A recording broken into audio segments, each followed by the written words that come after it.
Hello दोस्तों, unique classes Jodhpur में आपका स्वागत है।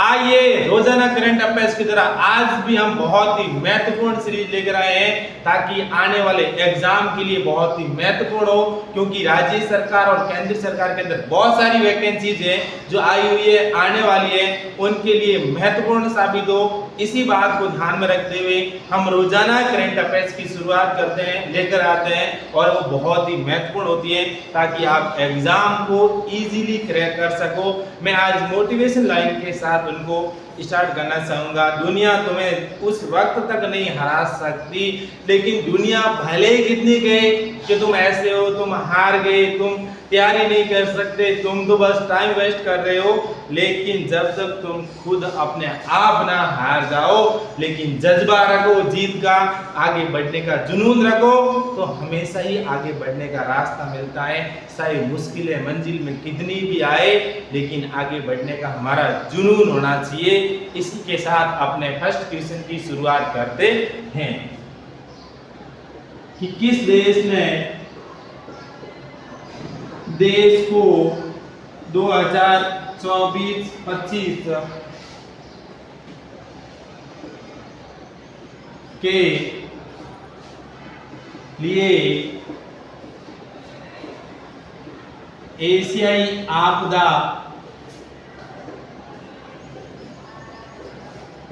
प्रबंधन तैयारी, एशियाई आपदा प्रबंधन तैयारी जिनको कहते हैं एपीडीसी का अध्यक्ष बनाया गया। बहुत ही महत्वपूर्ण क्वेश्चनों में से एक है कि ऐसा कौन सा देश है जिनको 2024-25 के लिए एशियाई आपदा प्रबंधन तैयारी है उनका अध्यक्ष बनाया गया है, और वो बनाया गया है भारत को। किसको बनाया गया है? भारत को बनाया गया है। प्रत्येक वर्ष एक देश को अध्यक्ष बनाया जाता है। एक देश को क्या बनाया जाता है? अध्यक्ष। इस बात का ध्यान रहे। और इस वर्ष के लिए जो हमारे एशिया के अंदर आपदा से निपटने के लिए, आपदा में वहां की एम्प्लॉइज को, वहां के कर्मचारियों को प्रशिक्षण प्रदान करने के लिए, ट्रेनिंग प्रदान करने के लिए, और जहां भी इन सदस्य देशों में आपदा की घटना हो उनके खिलाफ खड़ा होने के लिए इस साल अध्यक्ष है जो भारत को बनाया गया है। और उसके बाद देखो एशियाई आपदा प्रबंधन की स्थापना कब हुई थी। सबसे बड़ी बात तो ये है कि ये कब स्थापित हुआ था और इनकी कौन कौन से सदस्य हैं। तो इनकी स्थापना हुई थी, वो हुई थी 1986 के अंदर। और उसके बाद देखो इनके सदस्य देश, तो कितने सदस्य देश हैं? वह 8 सदस्य देश हैं। और कौन कौन से सदस्य देश हैं इस बात का भी ध्यान रहे कि इसके अंदर है बांग्लादेश। कौन सा देश है? बांग्लादेश है, भारत है, कंबोडिया है,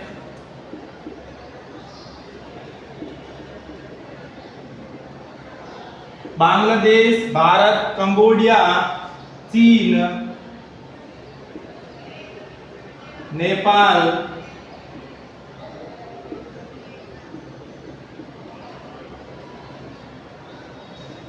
पाकिस्तान, फिलीपींस, श्रीलंका और थाईलैंड। तो इतने सारे देश हैं जो एशियाई आपदा प्रबंधन जो है तैयारी है उनके अध्यक्ष, उनके सदस्य के तौर पर नियुक्त किए गए हैं। कौन कौन से देश हैं? बांग्लादेश, भारत, कंबोडिया, नेपाल, चीन, पाकिस्तान, फिलीपींस, श्रीलंका और थाईलैंड है। लेकिन इस बात का ध्यान रहे कि इसका मुख्यालय कहां पर है? वो मुख्यालय है बैंकॉक के अंदर। और बैंकॉक किसकी राजधानी है? बैंकॉक है थाईलैंड की राजधानी, और यहाँ पर है जो इसका मुख्यालय है, क्या पर है? बैंकॉक के अंदर। इस बात का भी ध्यान रहे क्योंकि ये बहुत ही महत्वपूर्ण क्वेश्चनों में से एक है कि इनके कितने सदस्य हैं, कौन कौन से देश इनके शामिल है इनके अंदर, किनको प्रत्येक वर्ष अध्यक्ष बनाया जाता है, मुख्यालय कहाँ पर है और इनकी स्थापना कहाँ हुई और कब हुई। और उसके बाद देखो एक और महत्वपूर्ण सीरीज,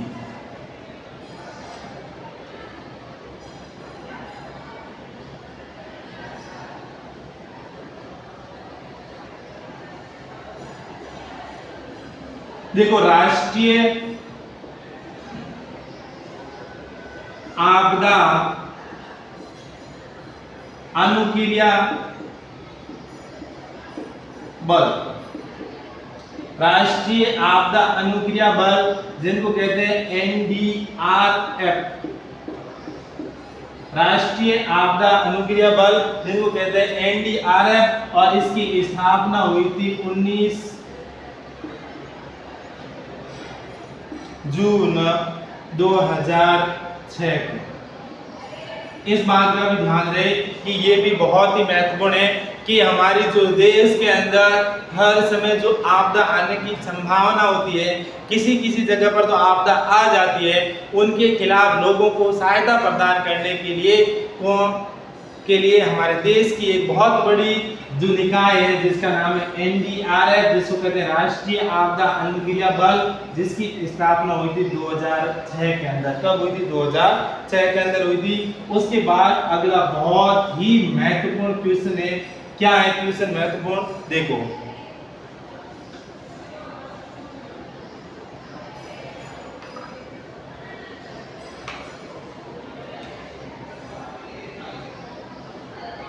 कि भारत की पहली एकीकृत कृषि निर्यात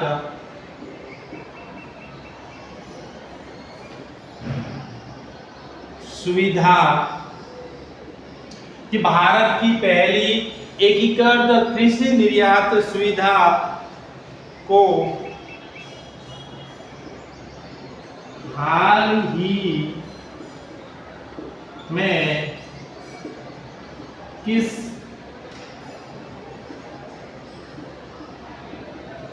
बंदरगाह से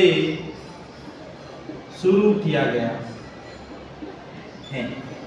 कि हमारे देश के किसानों को विकसित करने के लिए और हमारा देश के जो किसानों की जो भी उपज होती है उनको अच्छे दाम दिलाने के लिए, उनका निर्यात करने के लिए, जैसे हाल ही के अंदर थोड़े दिन पहले यूपी सरकार ने भी घोषणा की थी कि जो वहाँ के जो जितने भी आम हैं जिनकी कीमत भारत के अंदर केवल 50 से 60 रुपए मिलती है, वही कीमत हम जब अमेरिका के अंदर उनको बड़ी संख्या के अंदर निर्यात करेंगे तो उनकी कीमत है जो 900 से 950 रुपए तक मिलेगी। इस बात को ध्यान में रहे, इसलिए वहां की और हमारे देश की सरकार ने कृषि के निर्यात को आगे बढ़ाने के लिए एक बंदरगाह का चयन किया है। एक बंदरगाह का क्या किया है? चयन, जिसका नाम क्या है बंदरगाह का? वो है जवाहरलाल नेहरू बंदरगाह। क्या नाम है? जवाहरलाल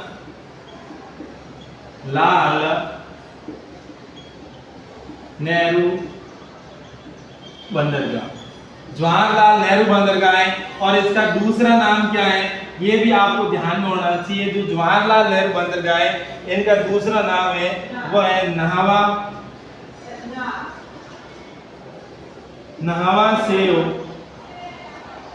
सेवा बंदरगाह। नहावा सेव है जो बंदरगाह है, इनका दूसरा नाम है, ये भी ध्यान रहे। और ये बंदरगाह है कहाँ स्थित है? ये है नई मुंबई के अंदर। कहाँ पर है? नई मुंबई, महाराष्ट्र के अंदर ये बंदरगाह स्थित है। इस बात का ध्यान रहे ये, और बहुत ही महत्वपूर्ण बंदरगाहों में से एक है भारत के, क्योंकि इस बंदरगाह की बहुत सारी विशेषताएं और वो विशेषताएं मैं आपको बताना चाहूंगा। और उसके बाद देखो इस बंदरगाह की क्या विशेषता है। ये भारत का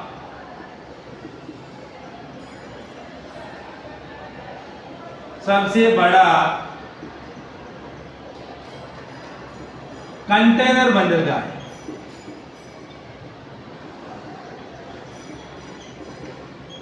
कि ये भारत का है जो सबसे बड़ा कंटेनर बंदरगाह है, इस बात का ध्यान रहे, क्योंकि जो भी विदेश है, देश विदेश से जो भी जितना भी माल आता है उस माल को हमारे देश के अंदर लाना और हमारे देश के माल को वहां तक पहुंचाना, ये सबसे बड़ी रिस्पॉन्सिबिलिटी होती है। और यहाँ पर बड़ी संख्या के अंदर कंटेनर आते रहते हैं, जाते रहते हैं और माल को एक दूसरे जगह पर पहुंचाते रहते हैं, इस बात का भी ध्यान रहे।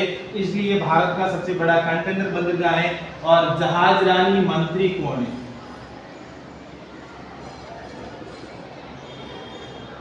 जो केंद्रीय मंत्री है, वो केंद्रीय मंत्री कौन सा नाम है, क्या नाम है केंद्रीय मंत्री का? वो है सर्बानंद सोनोवाल। क्या नाम है? सर्बानंद जो सोनोवाल है वो केंद्रीय मंत्री है।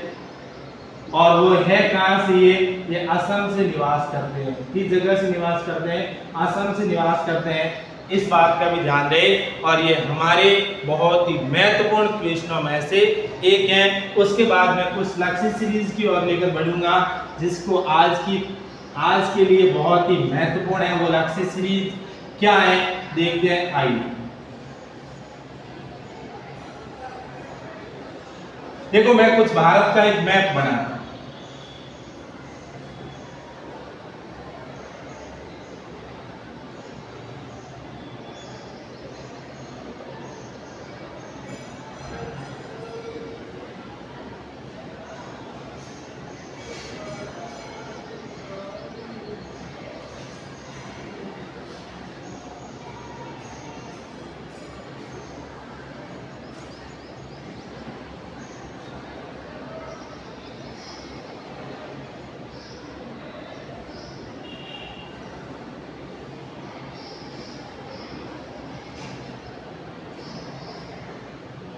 ये हमारा देश का ऐसा ही कुछ मैप है, इस बात को ध्यान में रखिए। लेकिन मैं ये नहीं कि मैं कुछ आर्टिस्ट हूँ, मैं कुछ कलाकार हूँ ताकि मैं अच्छा मैप बना सकूं, लेकिन आप थोड़ा सा समझने की ट्राई कीजिए कि ये भारत का मैप कहना क्या चाहता है। और ये देखो, ये है ना, ये जगह है ना, ये है पूर्वी साइड। कौन सी साइड है? और पूर्वी साइड के अंदर कौन कौन से बंदरगाह है, इस बात को भी ध्यान रहे कि जो पूर्वी साइड के अंदर भारत के कौन कौन से बंदरगाह हैं और पश्चिमी साइड के अंदर कौन कौन से बंदरगाह हैं, इसका नॉलेज आपको होना चाहिए। क्योंकि एग्जाम के अंदर ऐसे बहुत सारे क्वेश्चन आ सकते हैं कि पूर्वी साइड का बंदरगाह है वो सबसे बड़ा है हल्दिया, एक बंदरगाह है जिसका नाम क्या है? हल्दिया। दूसरा बंदरगाह है जिसका नाम है पारादीप। क्या नाम है? पारादीप। पहला है हल्दिया, दूसरा है पारादीप, तीसरा है विशाखापट्टनम। विशाखापट्टनम, क्या नाम है? विशाखापट्टनम। और उसके बाद देखो फोर्थ नंबर, वो फोर्थ नंबर है कामराजर है। और जो पांचवें नंबर का बंदरगाह है वो क्या है? वो है चेन्नई।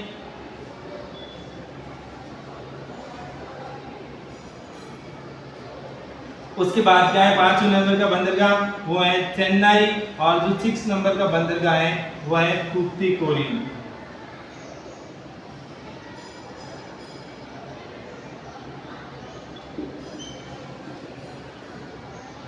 कोरिन। और जो 7 नंबर का बंदरगाह है वो है पोर्ट ब्लेयर। क्या है? Port Blair. और पोर्ट ब्लेयर भारत का ये कुछ हिस्सा है जिनको कहते हैं पोर्ट ब्लेयर। जिनको क्या कहते हैं? Port Blair. इस बात का भी ध्यान रहे।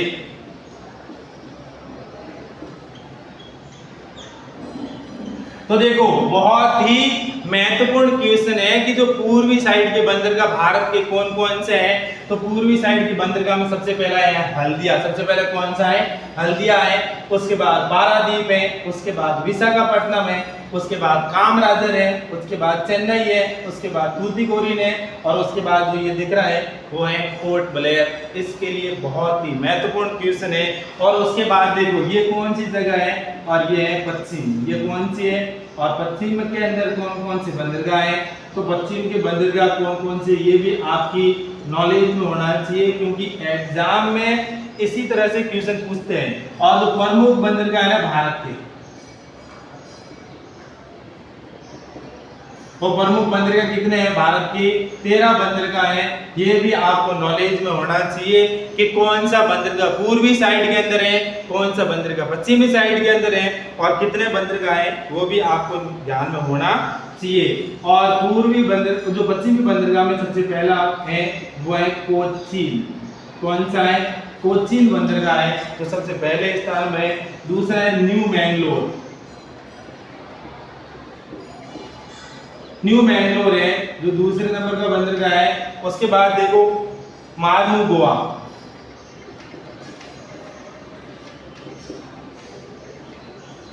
जो मार्मू गोवा है वो तीसरे नंबर का। और उसके बाद देखो जवाहरलाल नेहरू बंदरगाह है, मैंने अभी बताया।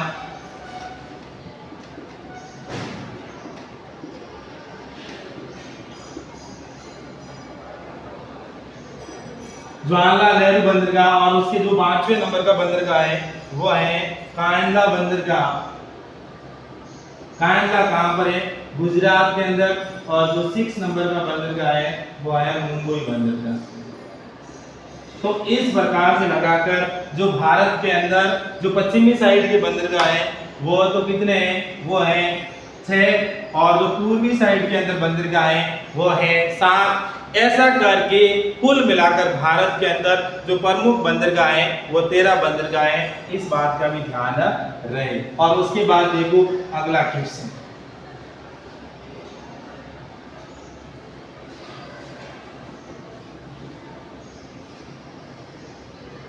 क्वेश्चन नंबर 3 क्या कहता है? क्वेश्चन नंबर 3 वो भी बहुत ही महत्वपूर्ण क्वेश्चन है।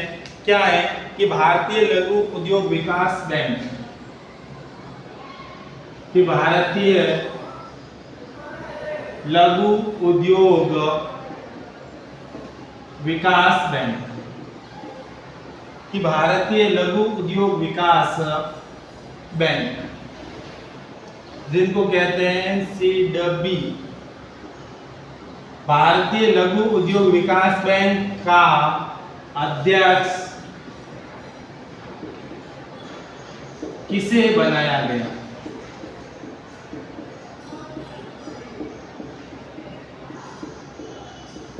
देखो बहुत बार एग्जाम में आते हैं कि सिडबी का मुख्यालय क्या है, सिडबी की पूरा नाम क्या है, सिडबी की स्थापना कब हुई थी। ये बहुत सारे क्वेश्चन है, ऐसे क्वेश्चन पूछ सकते हैं। तो लघु उद्योग विकास बैंक जिनको कहते हैं सिडबी, और जिनके अध्यक्ष बनाए गए हैं जिनका नाम है मनोज मित्तल।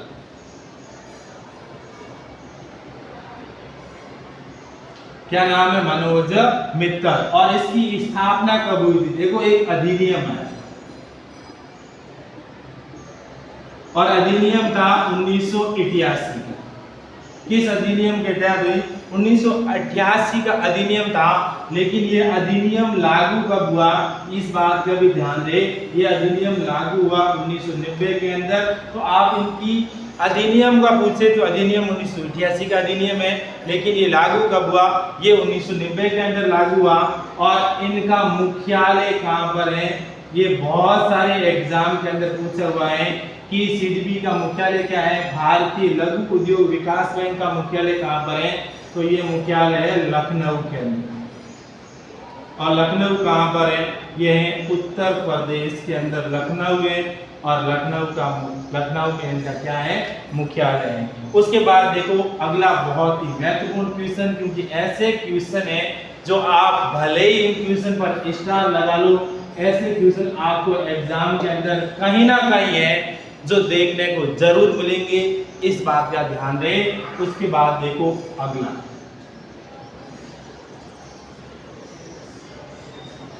क्या कहता है अगला क्वेश्चन? क्वेश्चन नंबर 4, ये लास्ट क्वेश्चन होगा हमारा। इस बात का ध्यान रहे कि अंतर्राष्ट्रीय बाघ दिवस कब मनाया जाता है?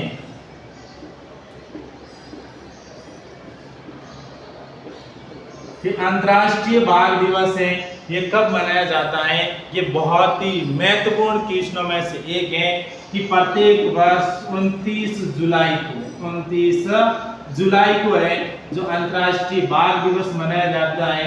और विश्व में सबसे ज्यादा बाघ, कि ऐसा कौन सा देश है जहां पर विश्व में सबसे ज्यादा बाघ हैं, तो वो देश है कौन सा देश है वो, और वो देश है भारत। वो देश कौन सा है? भारत। और बाघों की संख्या कितनी है? 3167 है जो बाघ है। कितने बाघ हैं? 3167 बाघ हैं। लेकिन भारत के अंदर देखा जाए कि भारत का ऐसा कौन सा राज्य है जहां पर सबसे ज्यादा बाघ हैं, तो वो राज्य है मध्य प्रदेश। कौन सा राज्य है? मध्य प्रदेश ऐसा राज्य है जहां पर बाघों की संख्या बहुत ज्यादा है। कितनी है? 536। और उसके बाद अगर दूसरे नंबर पर देखा जाए तो दूसरे नंबर पर है कर्नाटक। कौन सा राज्य है? और यहाँ पर है 524।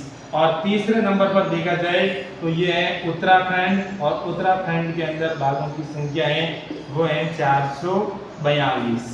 तो ये बहुत ही महत्वपूर्ण क्वेश्चन सीरीज थी, आज की हमारा करंट अफेयर्स था। अगर आपको हमारा वीडियो पसंद आए तो लाइक, शेयर एंड सब्सक्राइब जरूर करें। Thank you.